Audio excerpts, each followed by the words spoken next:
Story 1. I'd been taking my German Shepherd to Riverside Park for about 6 months when the incident happened. The park had a designated off-leash area that was pretty popular with the local dog owners. Nothing fancy, just a fenced section with some benches, a water station, and plenty of space for the dogs to run around. My dog's name was Bear, and despite being 80 pounds of muscle and fur, he was the gentlest animal I'd ever met. I'd adopted him from a rescue after finishing my first year of teaching. He had anxiety issues from his previous home, and the dog park had become part of his therapy routine. Being around other dogs helped him build confidence. The park had a good mix of dogs. Big ones, small ones, everything in between. Most of the owners were regulars who came around the same time each day. We all knew each other by our dogs' names. There was Retriever Dad, Husky Mom, the couple with the 3 corgis. It was a nice little community. Then she showed up. I first noticed her about a week before everything went down. She had a Chihuahua that couldn't have weighed more than 4 pounds. The kind of dog that looked like a nervous rat. She carried it everywhere in her purse, even inside the dog park where dogs were supposed to actually be on the ground. She'd stand near the entrance, clutching her purse, watching all the other dogs with this expression of pure disdain. Her Chihuahua would shake and yap from inside the bag. Several people tried to tell her that her dog might be less anxious if she actually let it interact with the other dogs, but she'd just huff and walk away. On Tuesday afternoon, I showed up at my usual time. Bear was excited, pulling toward the gate like he always did. I could see a few familiar faces already inside. The golden retriever was playing fetch, a couple of pit bulls were wrestling in the corner, and someone's labradoodle was making friends with everyone. I opened the gate and Bear trotted in, immediately going to sniff hello to his favorite park friends. That's when I heard the screaming. Karen was standing just inside the entrance, her Chihuahua still in her purse, pointing at Bear. "Karen, get that monster away from us." I looked around, assuming she was talking about someone else's dog. "Me? Excuse me?" "Karen, that vicious beast. Keep it away from my baby." Bear was literally just standing there, tail wagging, looking confused. "Me, my dog isn't doing anything to your dog." "Karen, he's intimidating her. Just by existing. Look at her." She held up her purse. The Chihuahua was shaking and growling, but that seemed to be its default state. It had done the same thing to every dog I'd seen it encounter. "Me, maybe if you let your dog out of your purse, it would realize other dogs aren't threats." "Karen, my princess doesn't need to be on the ground with these beasts. She's spiritually sensitive. Large dogs emit threatening energy that damages her aura." Several other dog owners had stopped to watch this unfold. "Retriever Dad, lady, this is a dog park. For all dogs." "Karen, not anymore. I'm implementing new rules. No dogs over 20 pounds allowed. They're spiritually intimidating to small breeds." "Husky Mom, you can't just make up rules. This is a public park." "Karen, I can and I will.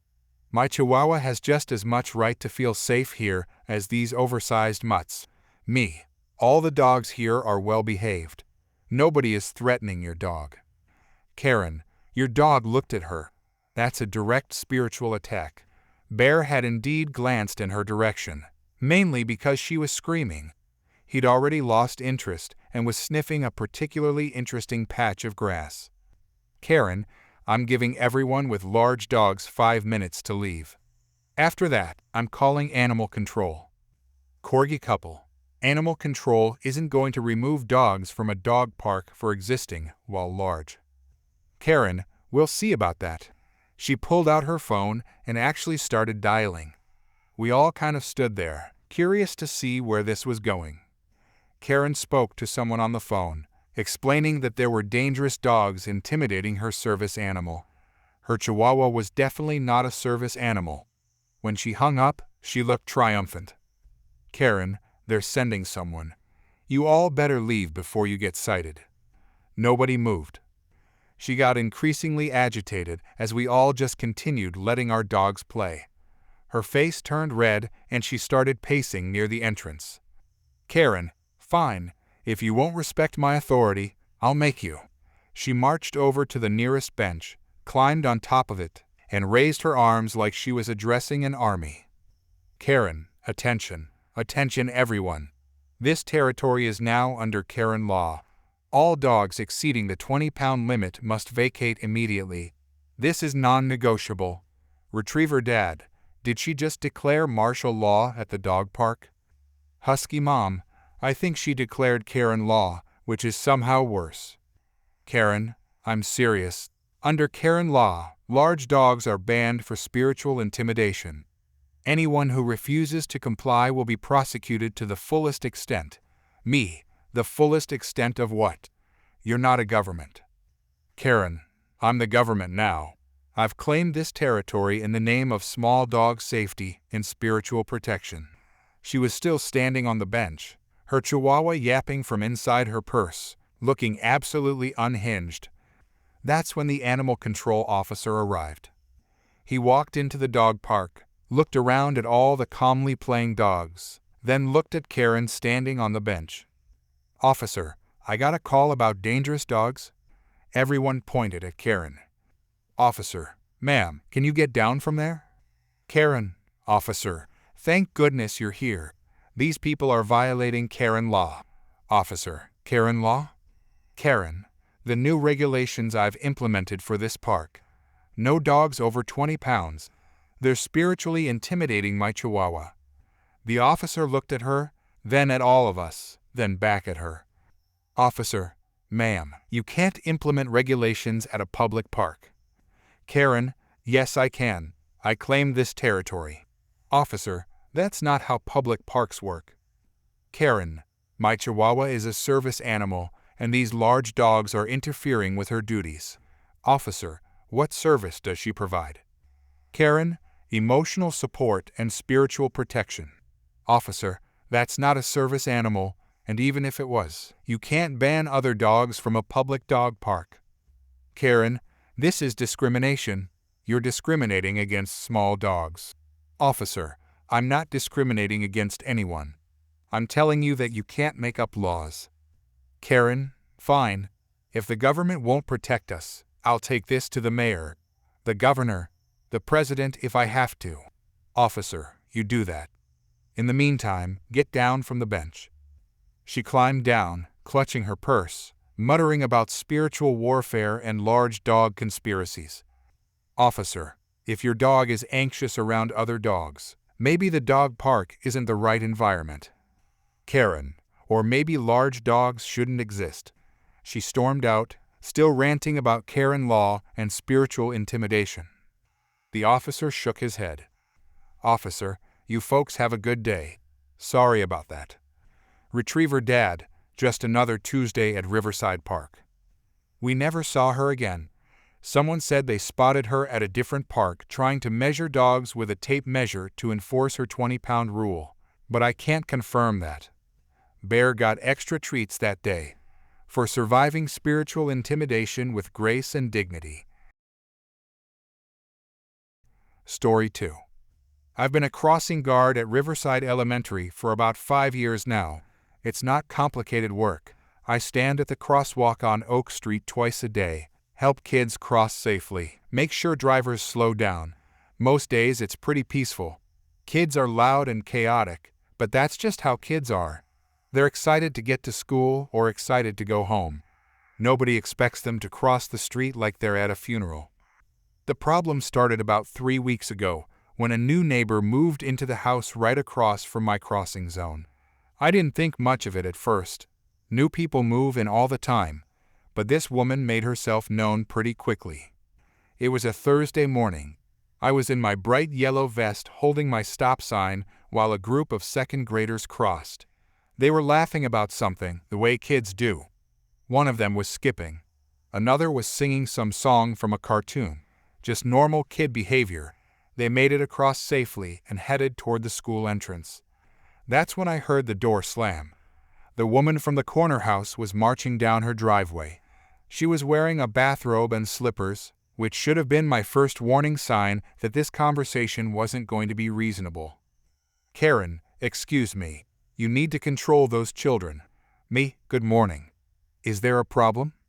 Karen, they were running and laughing. This is a serious safety zone. Me, they weren't running, ma'am. They were walking at a normal pace. Some of them were just excited. Karen, excited? Excited. This is a crosswalk, not a playground. There should be rules about emotional expression in traffic areas. I thought she was joking at first. I even smiled a little. But her face was completely serious. Me, ma'am, as long as the children cross safely and follow my signals, there's no issue with them being happy.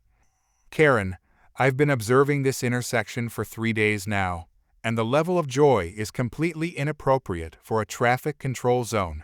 She said joy like it was a criminal offense. I honestly didn't know how to respond to that. In my 5 years of doing this job, I dealt with angry drivers, worried parents, even a loose dog once. But nobody had ever complained about children being too happy. Me, I appreciate your concern, but the kids are crossing safely. That's what matters. Karen, safety isn't just physical. It's about maintaining proper decorum in public spaces. Another group of kids was waiting to cross. I turned away from her to do my job. I held up my stop sign, checked for traffic, and waved the kids across. These were 4th graders, and one of them had just told a joke because they were all giggling. One girl did a little hop over a crack in the pavement. Karen, see? This is exactly what I'm talking about. Hopping, giggling. This is chaos. Me, ma'am, I need you to step back onto the sidewalk. You're standing in the crossing zone. She huffed back to her driveway, but didn't go inside. She just stood there with her arms crossed, watching like a judge at a trial. Every time a kid crossed with any expression other than blank neutrality, she shook her head disapprovingly. This went on for 2 weeks. Every morning, she'd come out in her bathrobe and monitor the crosswalk. She started taking notes in a little notebook. Sometimes she'd take pictures on her phone. The kids started to notice her, and it was making them uncomfortable. A few parents asked me what was going on with the weird lady in the bathrobe. Then yesterday morning, she escalated. I was helping a kindergarten class cross. Their teacher was leading them in a line, and they were holding hands in pairs like they always do. One little boy was humming to himself. That's it. Just a quiet hum. He was probably 5 years old. The woman came charging out of her house. But this time she wasn't in a bathrobe. She was fully dressed, and she was on her phone. Karen, yes, I need to report a safety violation at the Oak Street crosswalk. Children are crossing too joyfully, and the crossing guard is allowing it. I couldn't believe what I was hearing. She was calling the police on children for being happy. Me, ma'am, you cannot be serious right now. She held up one finger to shush me while she continued talking to whoever was on the phone. Karen, yes, I'll wait here. I have photographic evidence. Multiple violations over the past 2 weeks. These children are clearly not taking traffic safety seriously. She hung up and stood there with her arms crossed, looking triumphant. The kindergarten teacher had gotten her class safely across and was staring at this woman like she'd grown a second head. Teacher, did you just call the police on 5-year-olds? Karen, someone has to maintain standards in this neighborhood. About 15 minutes later, a police car pulled up. Officer Martinez got out. I know him because he sometimes does safety talks at the school. He looked tired already, and he hadn't even heard the complaint yet. Officer Martinez, I got a call about a problem at the crosswalk. Karen, finally. Yes, officer. I've been documenting serious violations of crosswalk protocol. These children are crossing with excessive emotion. Running, skipping, laughing, singing. It's completely inappropriate for a traffic control area. Officer Martinez stared at her for a long moment. Then he looked at me, then back at her. Officer Martinez, you called about kids being happy. Karen, I called about kids failing to show proper respect for traffic safety. The crosswalk requires neutral emotion. It should be a solemn, focused activity. Officer Martinez, ma'am, are the children crossing safely? Karen, that's not the point. The point is that they're treating it like a game. Yesterday, a girl literally twirled while crossing. Twirled. Officer Martinez, so they're crossing when the guard signals, staying in the crosswalk, and making it to the other side safely. Karen, yes, but with completely inappropriate attitudes. Officer Martinez, ma'am, there is no law about what emotion someone has while crossing the street. If the crossing guard says the kids are following safety rules, then there's no issue here. Karen, but I've been documenting this for 2 weeks. I have photos. Officer Martinez, photos of children legally crossing the street? Ma'am, I'm going to ask you to go home. If you continue to call about non-issues, you could be cited for misuse of emergency services. Karen, non-issue. Non-issue. What about community standards? What about decorum? Officer Martinez, what about letting kids be kids? Go home, ma'am. Stop harassing the crossing guard and stop photographing other people's children. If I get another call like this, we're going to have a very different conversation. Her face went bright red. She opened her mouth to argue, then closed it, then opened it again. Finally, she just turned around and stomped back into her house, slamming the door hard enough that I heard it from across the street. Officer Martinez turned to me and sighed.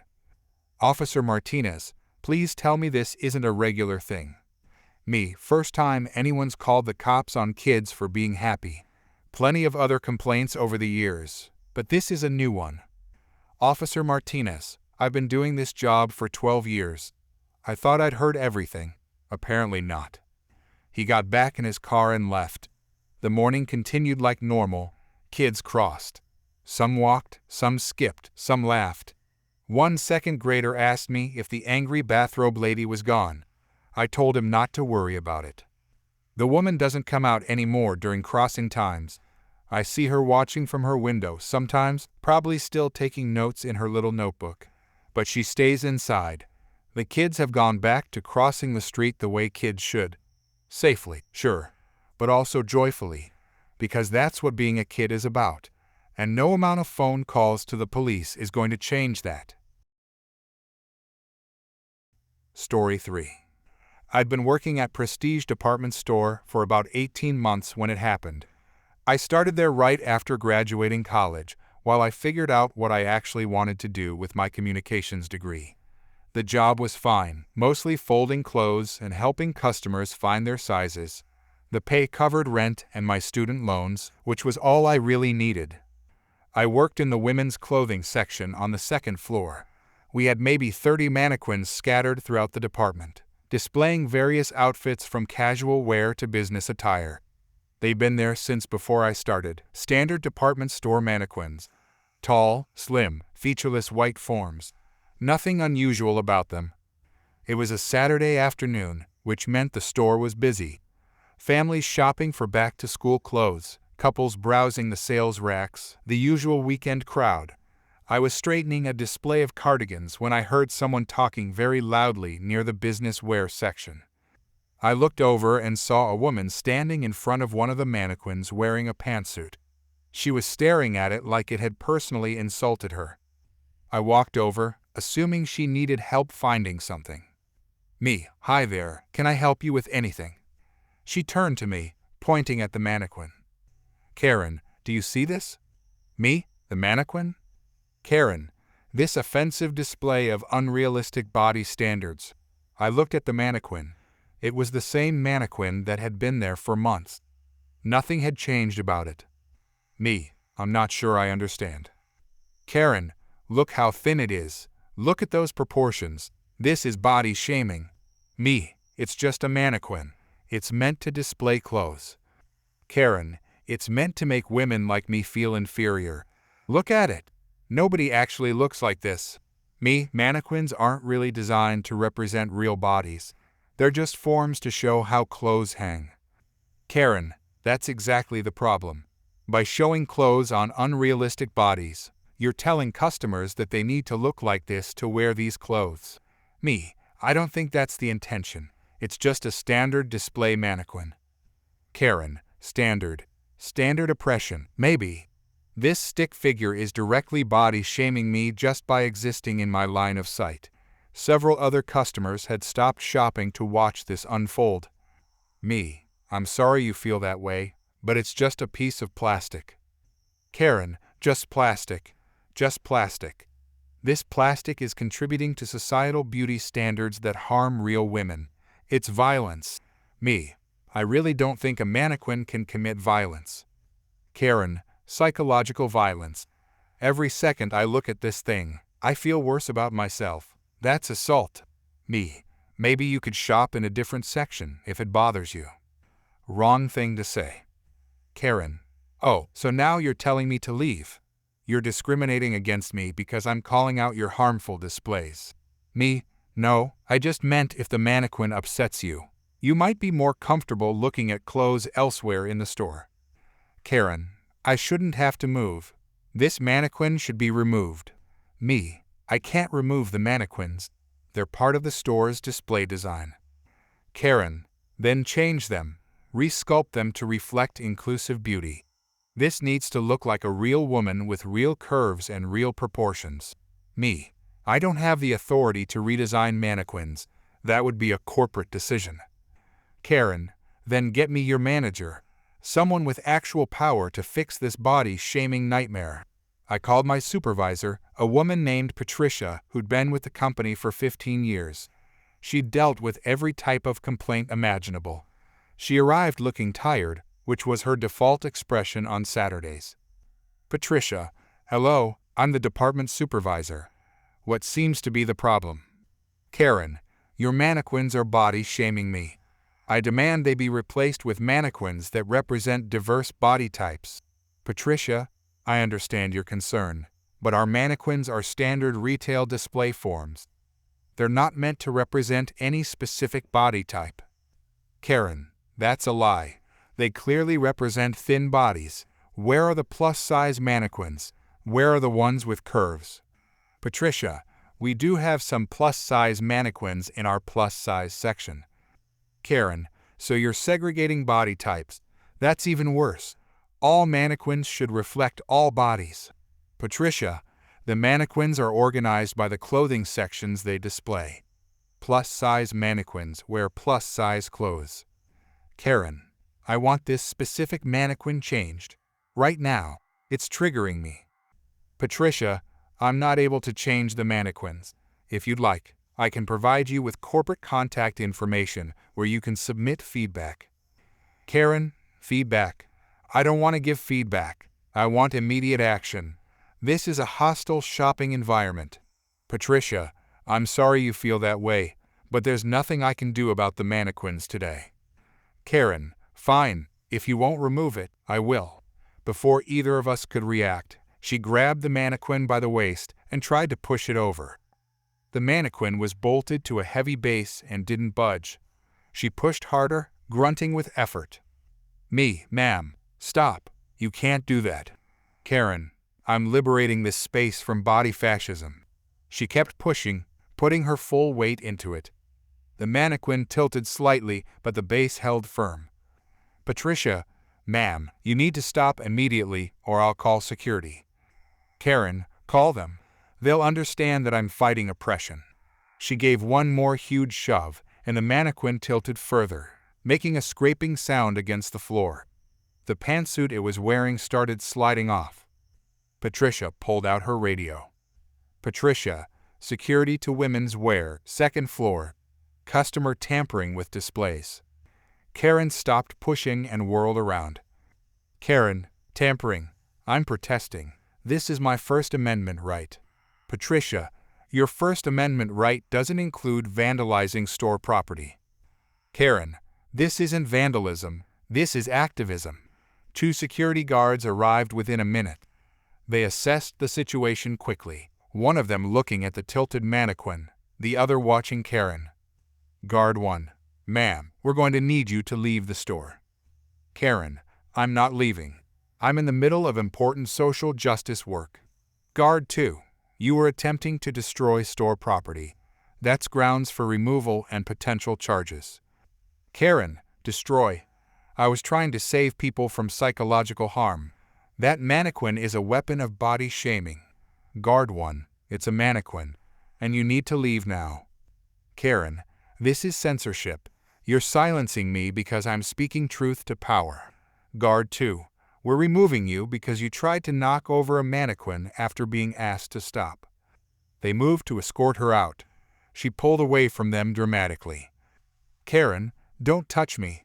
This is assault. Everyone see this? They're assaulting a woman for defending body positivity. Several customers had their phones out, recording the whole thing. Guard 1, ma'am, we haven't touched you. We're asking you to walk out voluntarily. If you refuse, then we'll escort you out. Karen, I demand to speak to the store manager, the district manager, the CEO. Patricia, you can contact corporate with your concerns after you leave. Karen, I'm not going anywhere until that mannequin is removed. The guards moved closer. She realized she wasn't winning this battle. Karen, fine, I'll leave, but I'm reporting this store to every news outlet in the city. Everyone will know about your body-shaming displays and your discriminatory treatment of customers who dare to speak up. She grabbed her purse and stormed toward the escalator, still shouting. Karen, this isn't over. I'll be back with lawyers, civil rights lawyers. You'll all be sued for emotional distress and creating a hostile environment. She disappeared down the escalator, her voice fading as she descended. The guards helped us straighten the mannequin back to its proper position. The pantsuit had fallen off, so I picked it up and started redressing the display. Guard 1, what exactly happened? Patricia, she decided the mannequin was body-shaming her and tried to knock it over. Guard 2, people really will complain about anything. A customer who'd watched the whole thing approached us. Customer, is she banned from the store now? Patricia, that's up to security and management. Customer, good. I've been trying to shop for 20 minutes and couldn't hear myself think over her screaming at plastic. I finished redressing the mannequin and secured it properly. The pantsuit looked perfect, just like it had before. Patricia turned to me. Patricia, go take your break. You've earned it. I went to the break room and sat down, still processing what had just happened. Someone had actually tried to assault a mannequin in the name of body positivity. When I came back, there was a small crowd of employees gathered around the mannequin, taking selfies with it. Someone had made a sign that said, "I survived Karen," and propped it against the base. Patricia saw it and sighed, but didn't make them take it down. The mannequin stayed exactly where it was. Still slim, still plastic, still completely indifferent to human body image issues. As it should be. Story 4. I've been working in the produce section at Greenfield Grocery for about 18 months now. It's decent work. I spend most of my day stocking fruits and vegetables, helping customers find things, and occasionally explaining how the self-service scales work. You'd think weighing produce would be straightforward, but you'd be surprised how many people struggle with it. Usually they're just confused about which button to press. Sometimes they forget to put the produce on the scale before selecting the item. Normal mistakes, fixable mistakes. What happened last Saturday was not a normal mistake. It was mid-afternoon and the store was moderately busy. I was restocking the bell peppers when I heard a sound that made everyone in produce turn their heads. It was somewhere between a gasp and a shriek, the kind of sound someone makes when they witness something truly shocking. I looked over at the scale station. A woman was standing there holding a single grape between her thumb and forefinger. Just one grape. She was staring at the scale display like it had just insulted her entire family. I walked over with my customer service smile already in place. Me, hi there. Can I help you with something? Karen, this machine is broken. Me, what seems to be the problem? She held up the single grape like it was evidence in a court case. Karen, I put this on the scale and it says 0.0. That's impossible. Everything has weight. This is basic physics. I looked at the grape. It was a regular green grape, maybe half an inch in diameter, completely normal. Me, our scales measure in pounds. Ma'am, a single grape weighs less than 1/100th of a pound, so it rounds down to 0. Karen, that's ridiculous. If I'm paying by weight, I deserve accurate weight. Me, you are getting accurate weight. The grape just weighs so little that it doesn't register. If you put the whole bag on the scale, you'll get the proper weight. She looked at me like I'd suggested something outrageous. Karen, I'm not weighing the whole bag. I'm practicing portion control. I need to know exactly what one grape weighs. Me, I understand. But our scales aren't sensitive enough to measure individual grapes. They're designed for weighing larger quantities. Karen, then your scales are defective. How am I supposed to track my intake if your machine refuses to acknowledge what I'm eating? A couple of other customers were starting to watch. An older man with a basket of apples had stopped mid-reach to observe the situation. A woman with a toddler in her cart was trying very hard not to make eye contact with anyone. Me, ma'am, the scale is working correctly. It's just that one grape is too light to register. If you'd like, I can tell you that the average grape weighs about 0.05 pounds. Karen, average. I don't want average. I want this grape. This specific grape's weight. She put the grape back on the scale platform and pressed the button for grapes again. The display showed 0.0. She pressed it again. Same result. She pressed it 5 more times in rapid succession like she was trying to break a world record for button pushing. Karen, see? It's mocking me. It's mocking my portion control. Me, it's not mocking you. It's just showing that the weight is below the minimum threshold. Karen, this is discrimination against people who are trying to be healthy. You're enabling overconsumption by refusing to measure small portions. My manager had noticed the commotion and was walking over. He's been doing this job for 20 years and has the kind of calm demeanor that comes from dealing with thousands of unreasonable customers. Manager, is everything all right here? Karen, your scales are broken. They won't weigh my grape. Manager, I see. Let me take a look. He walked over to the scale, examined it for a moment, then pressed the reset button. The display blinked and returned to 0.0. Manager, scale is working fine, ma'am. As my employee explained, individual grapes are too light to register. Karen, I don't accept that. Every item should be measurable. What if I was buying something expensive? What if this was saffron? Would you tell me it's too light to charge me for? Manager, saffron isn't sold in the produce section, and if it were, we'd sell it by the container, not by individual strands. Karen, that's not the point. The point is your machine is spiritually broken. There was a moment of complete silence. Even the background music seemed to pause. The manager and I looked at each other. The watching customers looked at each other. One woman actually took out her phone and started recording.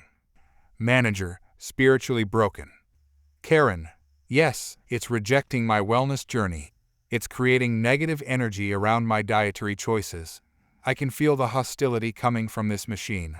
She waved her hand over the scale like she was testing for heat. The single grape was still sitting on the platform, completely unaware of the chaos it had caused. Manager, ma'am, I assure you the scale has no feelings toward you or your dietary choices. It's a machine that measures weight in increments of 0.01 pounds. That's just how it works. Karen, well, it's not working for me. I want a different scale. Manager, all our scales have the same sensitivity. If you want to weigh a single grape, you'd need a scientific scale, not a grocery store produced scale. Karen, so you're admitting your equipment is inadequate. Manager, I'm admitting that our equipment is designed for normal grocery shopping, not laboratory measurements.